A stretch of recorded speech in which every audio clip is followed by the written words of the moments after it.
Hey folks, how we all doing? Um, First of all, if this video is shaking, I do apologize. I'm in a semi truck pulling down the road. Obviously, I'm not driving. I'm in a sleeper, so I'm off duty.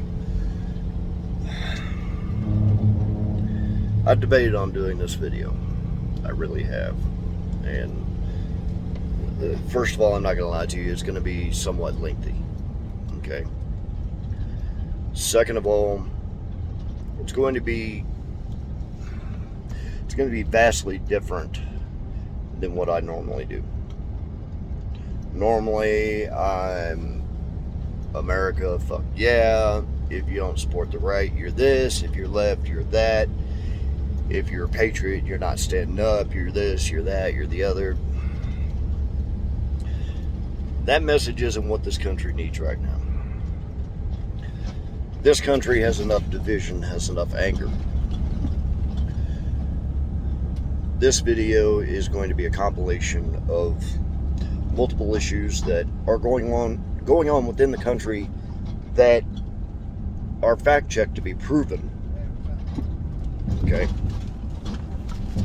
Through multiple different agencies, multiple different media means and everything else. So again, it's going to be somewhat lengthy. Colorado, get your road straight. There are multiple issues that, as long as you're not far left extreme, everything is racist, which I do not believe the mass majority of the country to be. There are a lot of issues that are very, very scary right now. Very scary. To say that the very fabric of our country, everything that we're founded upon, everything we believe in, all of it is at risk, quite frankly. To use the common phraseology that I know is overly redundant almost, and used quite too often right now.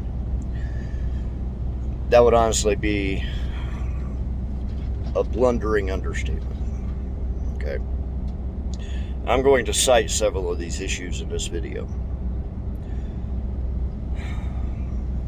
The first one I want to bring up, okay, is the intrusion on our private lives via social media, via Big Brother, via the NSA, and multiple other factions and organizations.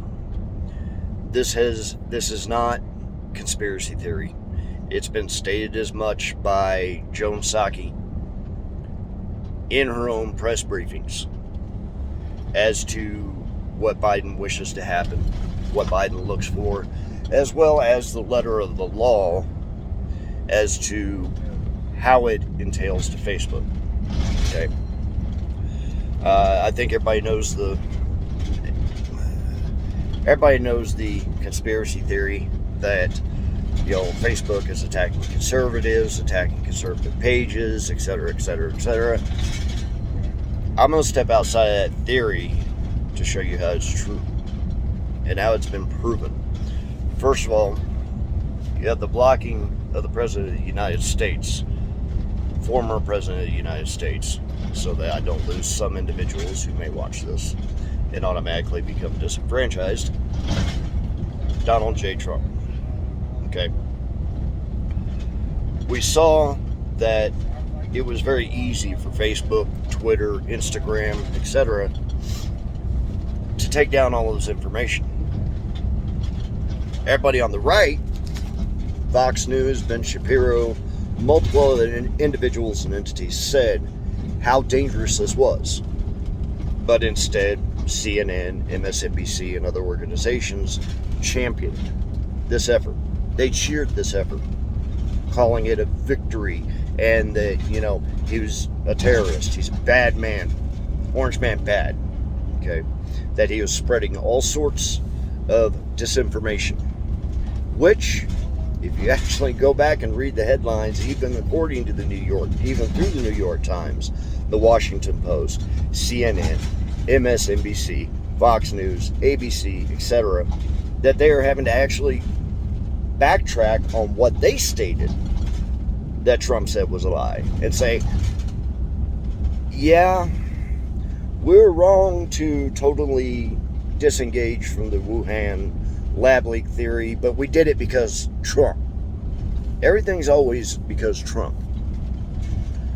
Well, in a White House press briefing this week, Jen Psaki flat out stated the White House has been monitoring Facebook posts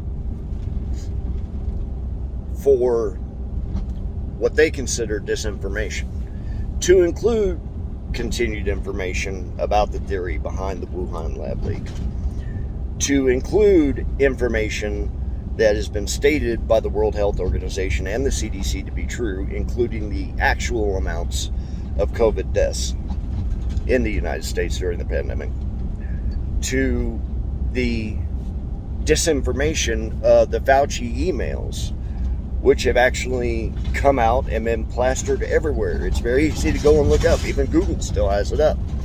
But, you know, Fauci good, Trump bad. Here's where it gets dangerous, folks.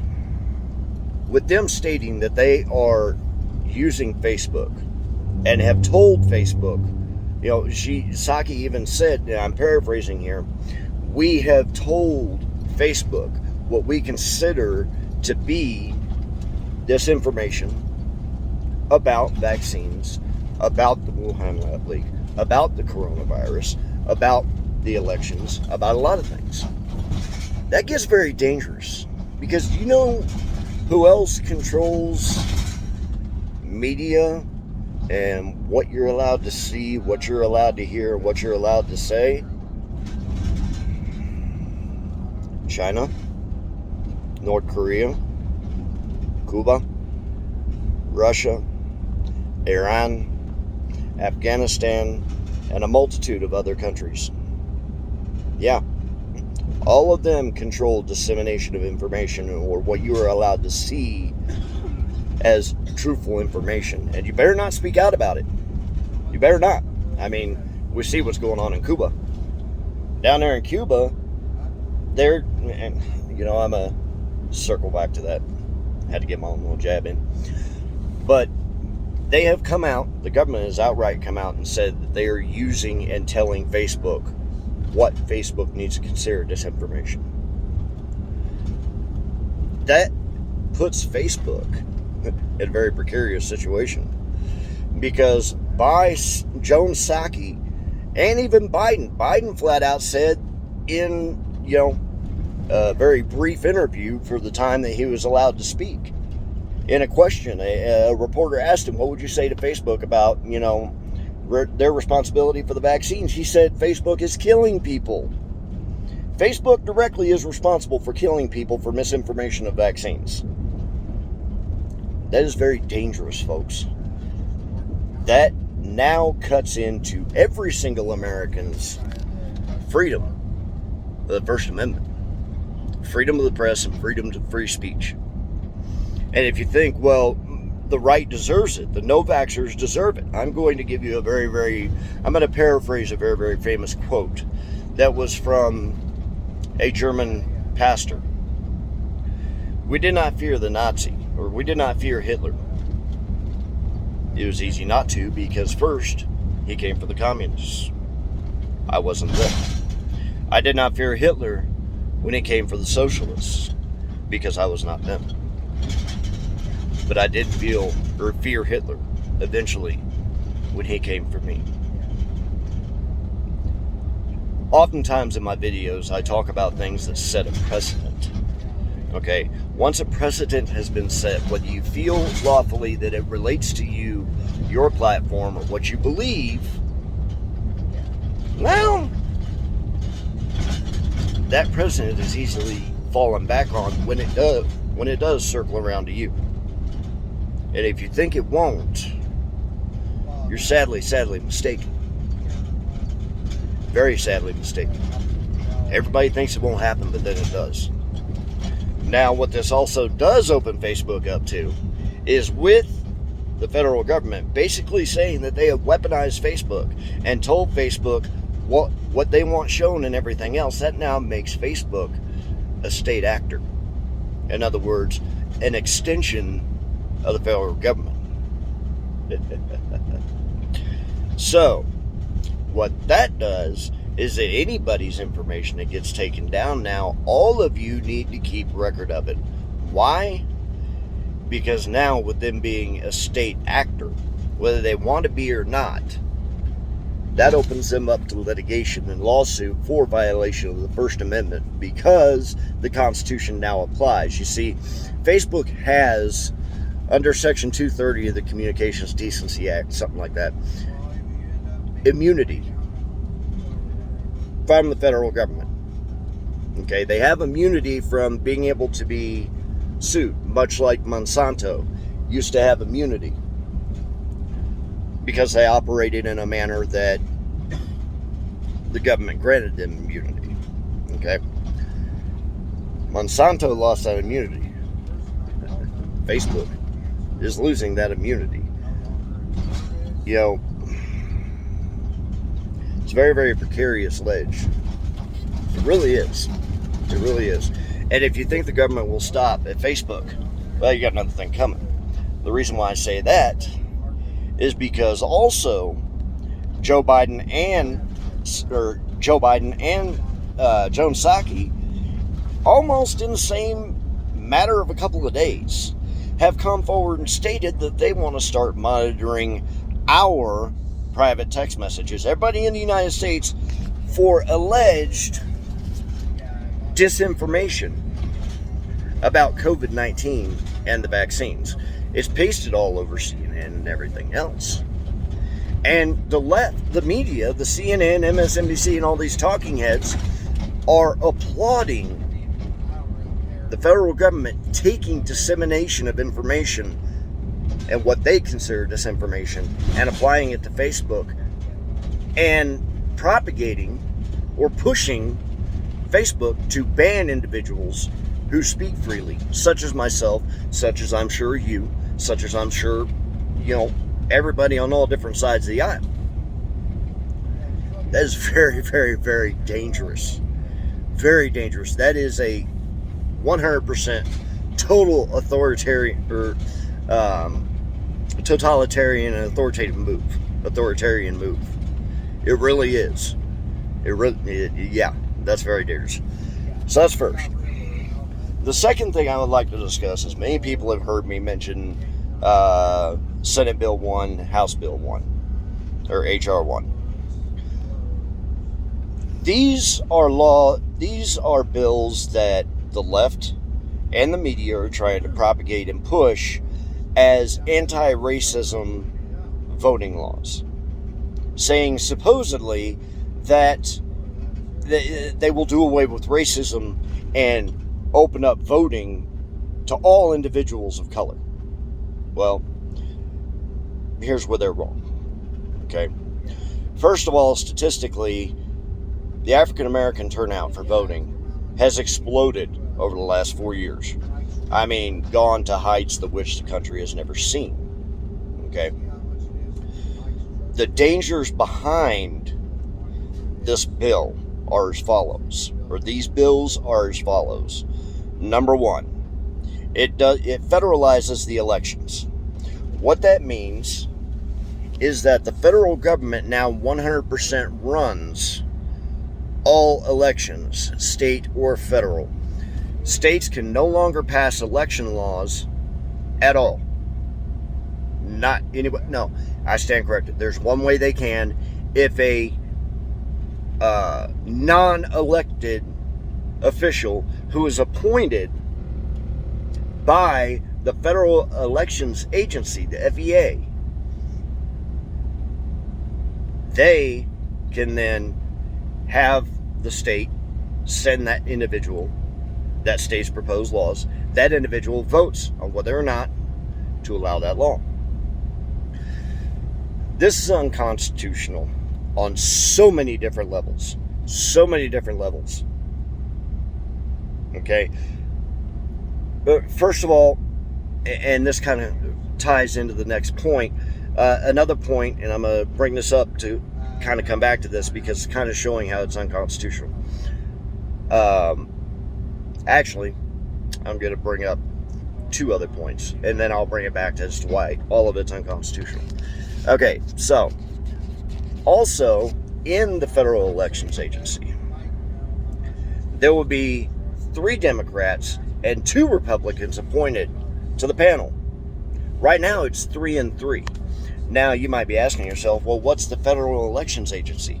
Those are individuals who monitor campaign funding, different things like that. Like, if you guys remember the story behind how Ilhan Omar and AOC and multiple other individuals on the right and left have been hammered, charged, and had to pay fines for campaign contributions violations.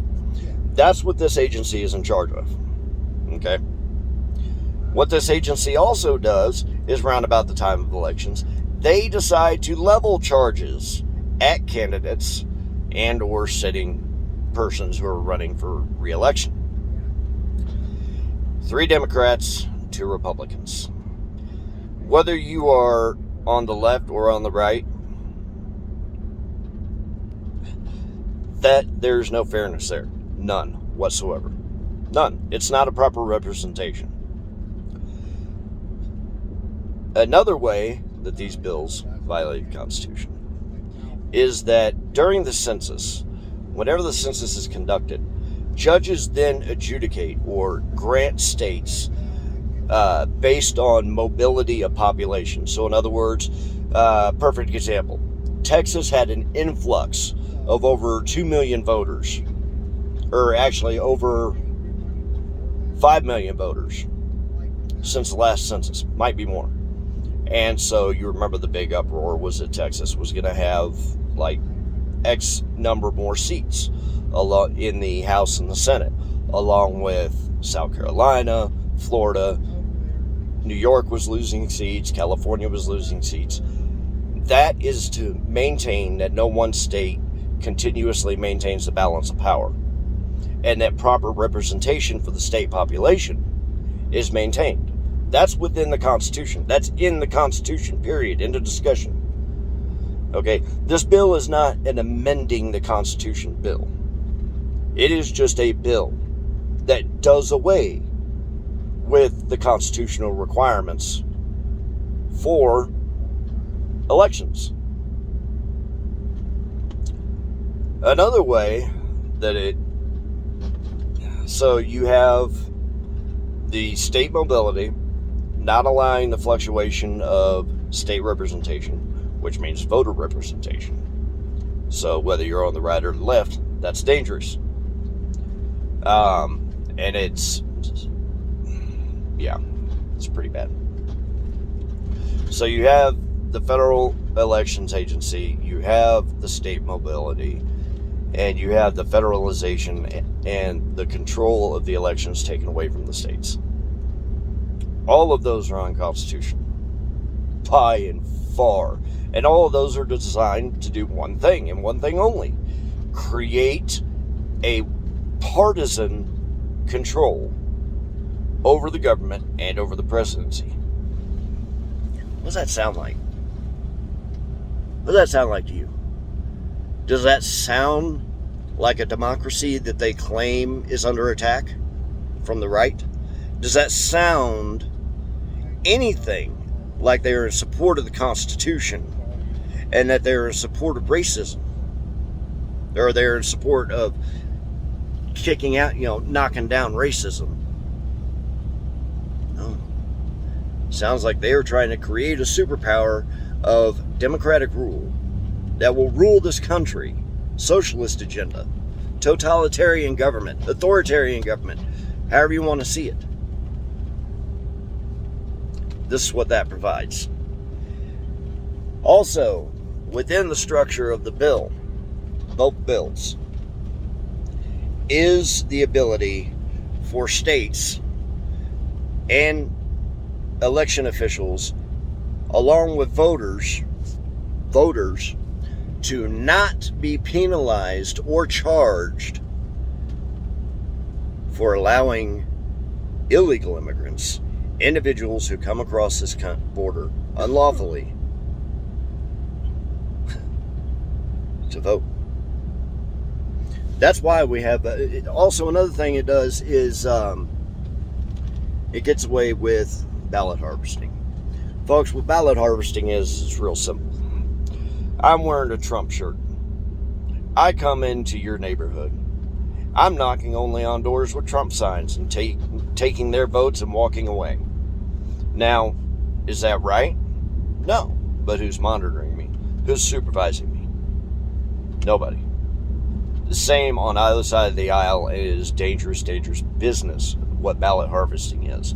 What that is supposedly appointed officials or hired officials for either the DNC or the RNC go door to door asking for people's votes.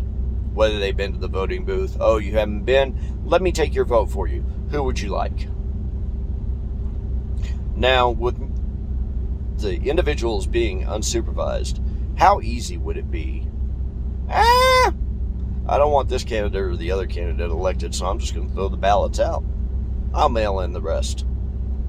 There is no system of checks and balances in that. None. People can try to claim there are, but even Jimmy Carter, a famed Democrat, was on an election fraud council that put out a report in 2004 and said, no, ballot harvesting is very bad. There's no way to monitor it. There's no way to adjudicate it. There's no way to verify the votes.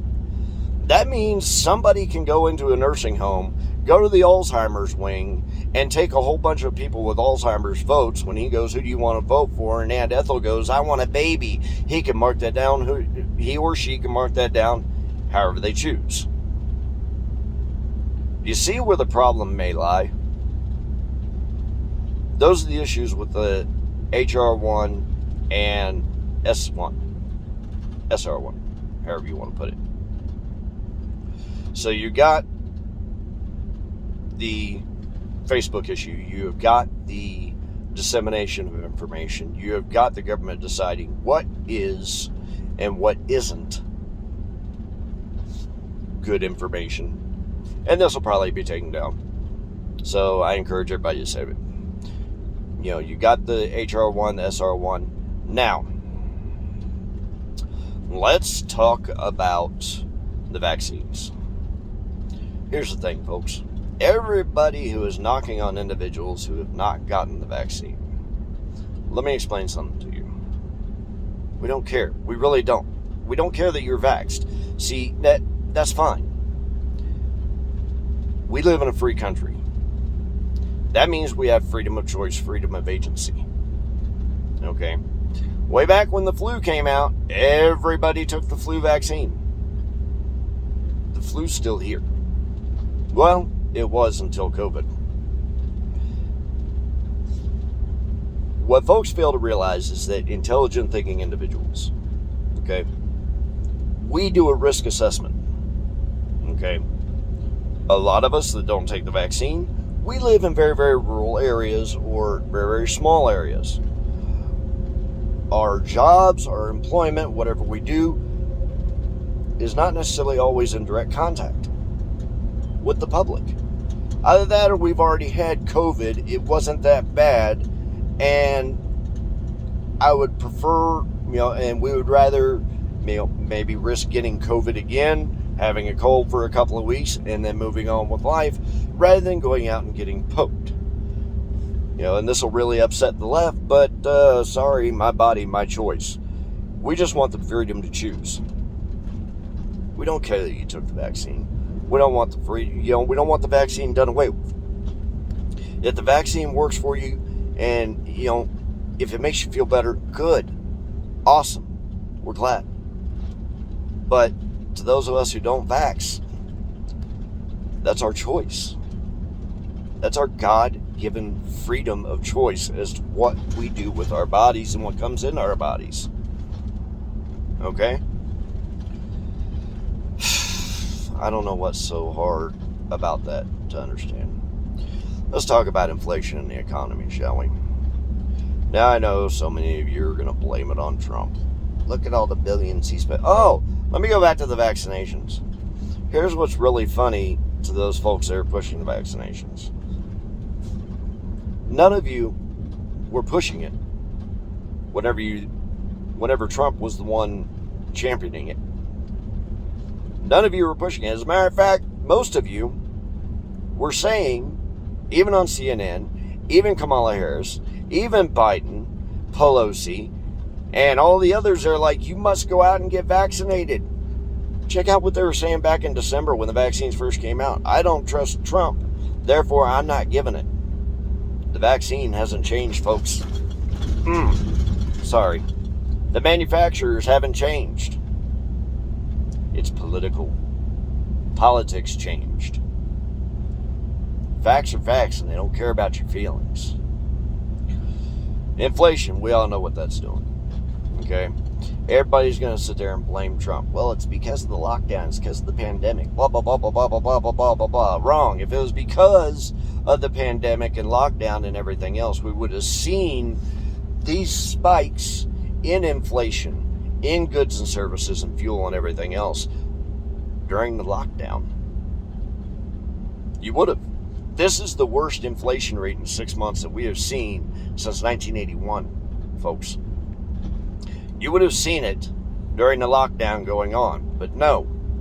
Prices were kept down, fuel costs was kept down, we were 100% energy independent. That's reality, folks. Could it be the over $36 trillion in spending in the form of the Green Act, in the form of continued payment to people who don't want to work, in the form of jumping back into bed with Iran, in the form of, suburban infrastructures, humanitarian infrastructures, human infrastructure, human advancement infrastructure. All these things are easily fact-checked, folks. You'll find them all right there. It doesn't take that much time. I'm just verbalizing to you. Okay? You cannot keep on blowing money into the economy with these kind of inflation rates, people not returning to work, jacking up the prices on everything that correlates to infrastructure, fuel, etc. For me, prior to Biden getting in office, just before Biden got into office, it literally cost about, I'm going to say $200 to put 100 gallons worth of fuel into my truck. Now it's $400. Damn near. It's in the 300s. Yeah. That's ridiculous. I don't understand why people don't understand this. Anyway. And on to another threat that I feel like is probably one of the largest looming threats.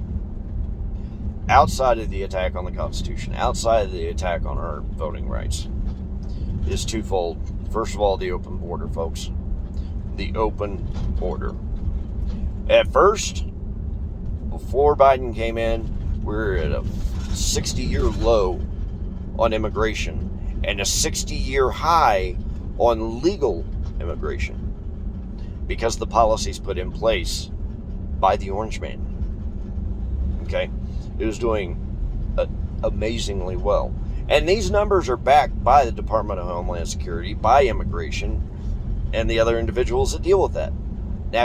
Legal naturalization rates skyrocketed because it was legal. We just didn't want people coming over illegally. The open border, and now all of a sudden in border states, COVID is on the rise. If you actually look at the latest report by the Border Patrol, approximately 40% of the individuals, I misspoke, 20% of the individuals who are coming across the border are coming across COVID-19 positive. They may not be showing symptoms, but they're testing positive. They're unvaccinated. They're unchecked. And those are the ones that they catch to check.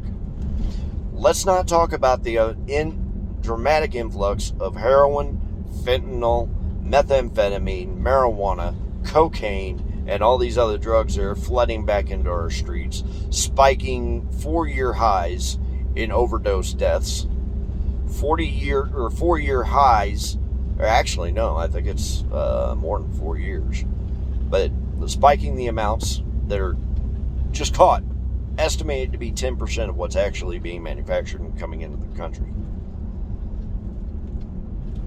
Now, tie in the open border to H1, HR1, and S1, SR1. Especially the part where I said that no official or no state representative, nor no undocumented immigrant will be lawfully penalized or charged for voting illegally. Now, let me put this little caveat in there. We all see what's going on with Cuba. We all see what's going on with Cuba. The largest concentration of Cuban population is in Miami, where they largely vote Democrat, but recently have started voting heavier and a larger majority Republican. All of a sudden, they're being banned because they're waving the flag and because they want freedom. They're being banned from coming across. Okay, so to the United States government, if you do not want Cubans floating across 90 miles shark-infested water, well, how about you start sending ships down there or picking them up out of the ocean and bringing them in, putting them in detention centers like what's along the border, and processing them. Or just, doing like you're doing with the southern border and letting them, bring them over and let them walk free. Why? Are you afraid whose side they'll vote for? Or do you have some sort of back alley deal with Cuba? They will say it's because of vaccine shortages, lack of access to vaccines, and mismanagement of government.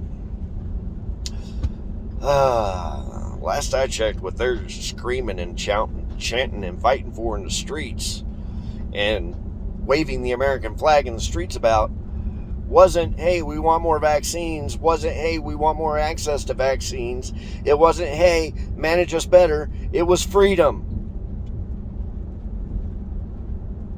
The right to be free.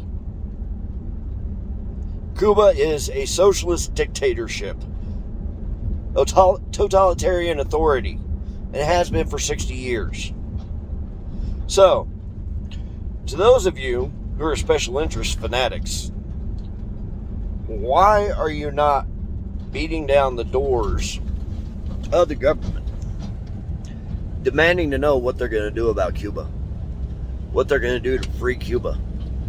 Because what they're not showing all over the media is that Cubans are being beaten, shot, imprisoned, detained, whatever. They're going into Cuban homes, and Senator Ted Cruz talks about this, who has family in Cuba. They're going into homes and removing boys from the home to put them out in the streets to combat this uprising. Plainclothed and uniformed state police, statist police, if you will, they're the right hand of the Cuban authority, are gunning people down for protesting for freedom. They're gunning people, they're gunning people down and beating them because the people want vaccines? Because the people want to be managed better? Oh, no. It's because of Trump's policies. Right?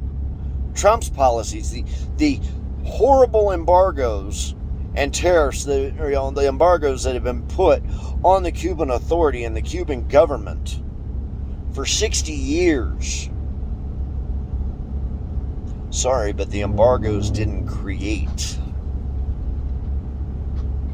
Batista, the first ruler Batista for Cuba.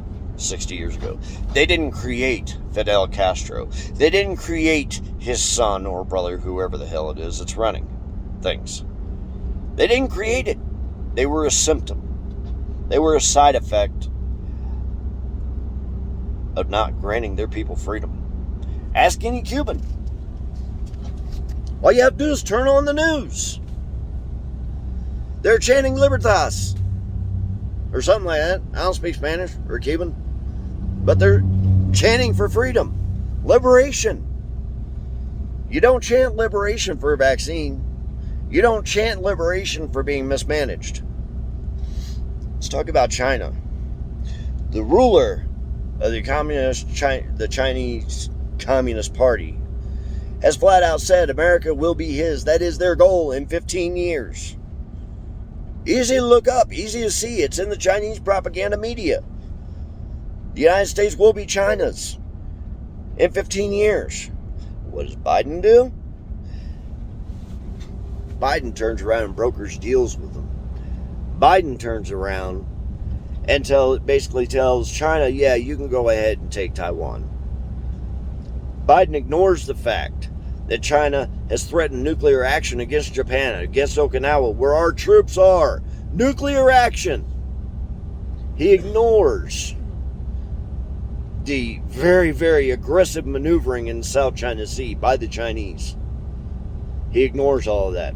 Let's talk about Russia. Collusion. Russia. Kind of like Marshall with Trump, right?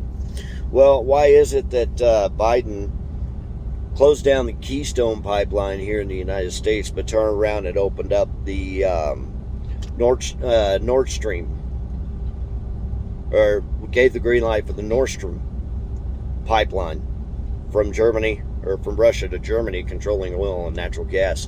Guess who's in the middle of that, folks? The Ukraine, Czechoslovakia, areas like that. Do you see where this is going, ladies and gentlemen? Do you see what threats are out there? He even gave this to them after they found out that those major hacks against our infrastructure, the Southeast Pipeline, the beef plant, the largest producer of beef in the United States, with JBS, and another hack, were all done by supposed Russian secularist groups, or secular groups. But they weren't operating under the guise of Moscow or anything like that. But, you know, let's not talk about Moscow and the large payment that was given to Hunter Biden right before the election. Let's not talk about Hunter Biden and Joe Biden's dealings with the Ukraine. Let's not talk about China and their $1.3 billion payment directly to Hunter Biden. You think Daddy didn't get any of that money? Let this stuff have come out about Trump. Oh, wait, it did. An alleged phone call to the Ukraine sparked an impeachment hearing. Alleged Russian collusion on social media sparked a $16 billion taxpayer-funded impeachment process against President Trump. All of which are found to be false, but all of which, regarding Biden and Hunter, even the New York Times found to be true. But then the New York Times was forced to take that information down. You see what I'm saying, folks? Whether if you are an American and you are not on the extreme left, you have to see what's going on to our beloved country. You have to see what's going on to our freedoms and everything else. Folks, I realize it's a very, very long-winded, long video, but I'm trying to get information crammed out there so that people can wake up and realize we are not okay. We are not okay. Democrats, during Biden's election process and everything else, were screaming, defund the police. Now, all of a sudden, they're walking it back by saying, supposedly, that because the Republicans didn't pass a multi-trillion-dollar spending bill on COVID relief, that there was money in there to refund the police. So therefore, it's actually Republicans who are defunding the police. Giving money to public law enforcement or any suggestion thereof was not anywhere in that bill. Nowhere to be found. So, folks, in conclusion, I'm trying to get you guys to wake up and realize this is how far or how close our country is to being 100% and irrevocably lost. Remember, I didn't fear Hitler because he came for the communists, and I was not one. I didn't fear Hitler because he came for the socialists, and I was not one. But I did fear Hitler when he came for me. Think about that. God bless everybody. God bless you all. God bless and save this country.